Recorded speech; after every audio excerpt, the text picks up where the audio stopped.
Полицијата ги опси поранишниот директор на предпријатието за државни патишта ЕЈУ Простеми, Дрилон Зибери, раководител на оделението за наплата на патарини и контрола, ЕЈУ Плјатифи, помошник директор за одржување на патишта и Джемал Билбиловски, собственик на агенција за обезбедување. Наплаќале 24 часовно обезбедување на патарини, а работеле само една смена.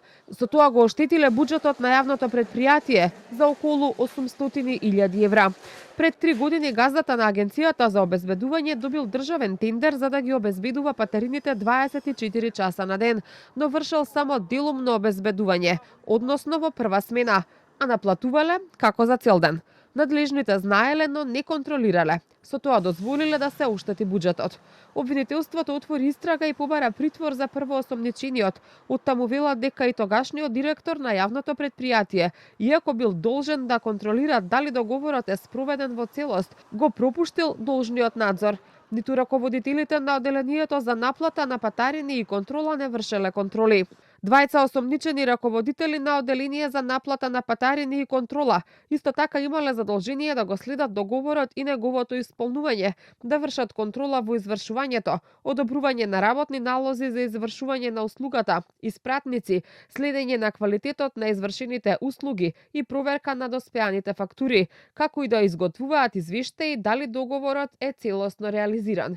Таквите контроли не ги вршеле во целост и иако знаеле дека обезбедувањето се извршува само делумно, најчесто во прва смена, ги потпишувале барањата за одобрение за плаќања, велат од ОЈО.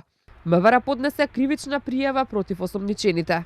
Тогашниот директор на јавното предпријатие бил должен да се грижи за законитоста во работата и примената на прописите, статутот и другите акти, како и да врши контрола дали извршувањето на договорот за јавна набавка е во согласност со условите, но не ја извршил таа должност и го пропуштил должниот надзор над носителот на јавната набавка, иако знаел дека физичкото обезбедување се врши само делумно.